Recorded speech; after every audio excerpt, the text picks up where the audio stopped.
त्या आहारात येणारा हा पांढरा वाटाणा, हे बघा. आता तुम्हाला हा वाटाणा शिजलेला आहे का कच्चा आहे हे तुम्हीच ओळखून दाखवा. तुम्हाला वाटत असेल हा वाटाणा कच्चा आहे, पण हा वाटाणा कच्चा नाही, हा वाटाणा शिजलेला आहे. तर मुलांच्या रोजच्या दैनंदिन आहारामध्ये जर दुसऱ्या दिवशी जर उसळ असेल ना, तर आम्ही काय करतो, हा वाटाणा आदल्या दिवशी भिजत घालतो आणि दुसऱ्या दिवशी 9 ते 10 शिट्ट्या घेतो. 9 ते 10 तरी वाटाणा शिजला जात नाही. हे बघा, हे बघा, हे बघा, किती पण दाबला तरी वाटाणा आयताच नाही. सगळा वाटाणा तसंच आहे. थोडा थंड झाले की वाटाणा एकदम कच्चा होऊन जातो. हे बघा. आणि मग अशा वाटाण्याने मुलं काय करतात, पोट दुखवतात. मग तुम्ही सांगा, जर असा आम्ही मुलांना आहार खाऊ घालायचा का? तुम्ही सांगा.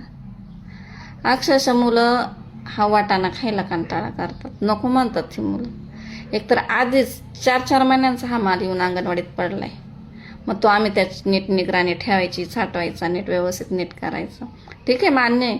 पण जर मुलं जर हा वाटाणा खातच नाही, तर आम्ही त्या वाटाण्याचं काय करू? तुम्हीच सांगा. वाटाण्यासारखंच ह्या भरड्याचं आहे. हे बघा, अक्षरशः हा भरडा आहे ना,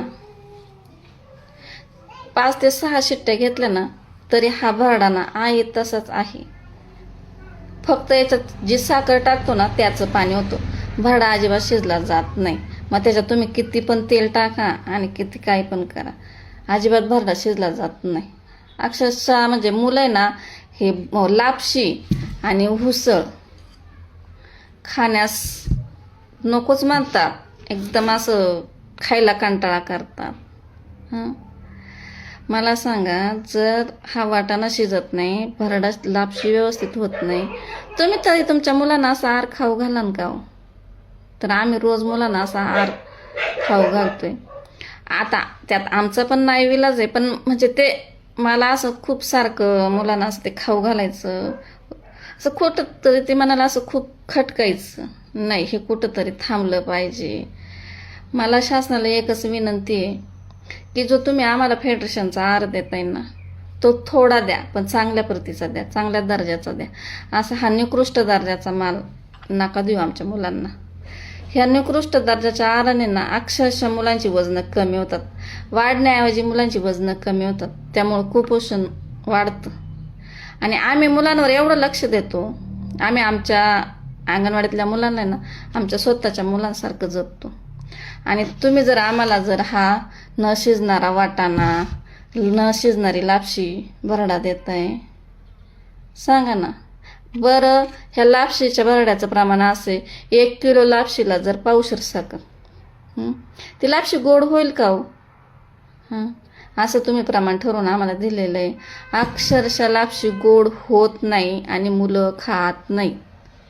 म्हणून म्हणजे मला एक शासनाला सांगायचं आहे, आणि आपल्या अन्न भेसळ प्रशासनाचे आयुक्त अधिकारी तुकाराम मुंडे साहेब, त्यांना पण माझी खूप कळकळीची विनंती.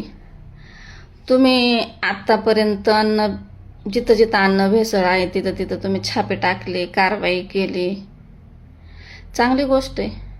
पण आमच्या ह्या अंगणवाडीच्या येणाऱ्या ना ह्या निकृष्ट दर्जाच्या आहारावरती ना खरंच तुम्ही प्रतिबंध करा. म्हणजे हार नकोच आहे आमच्या मुलांना, नाही खाऊ घालूशी वाटत. अक्षरशः मुलं कंटाळतात आहार खाण्यासाठी. अहो, आमची छोटी छोटी मुलं एक आशेने अंगणवाडीत येत असतात, काहीतरी गोड खायला मिळत, काहीतरी खाऊ चांगला मिळत, ह्या आशेने मुलं येतात शाळेत. आणि तुम्ही जर आम्हाला असा न शिजणारा वाटाणा, न शिजणारी लापशी देताय आणि आम्ही ती मुलांना खाऊ घालायची, कितपत योग्य वाटते? तर खरंच आपले अन्न भेसळ प्रशासनाचे आयुक्त तुकाराम मुंडे साहेब, मला खरंच तुम्हाला एक सांगायचं आहे की तुम्ही आमच्या अंगणवाडीत येणारा हा माल आहे ना खरंच बंद करा. नको आहे असा निकृष्ट दर्जाचा माल. थोडा द्या, पण चांगला द्या.